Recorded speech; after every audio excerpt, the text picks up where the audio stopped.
এখানে হুমায়ুন এসে বিভ্রান্ত সবাইকে কালকে বোম মেরে হুমায়ুন এখানে মার্ডার করেছে সকালে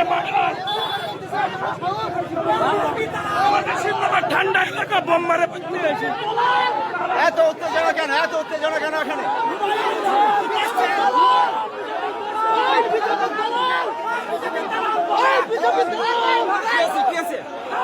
হুমায়ুন বুঝতে ছাপা করতে এসছে আমাদের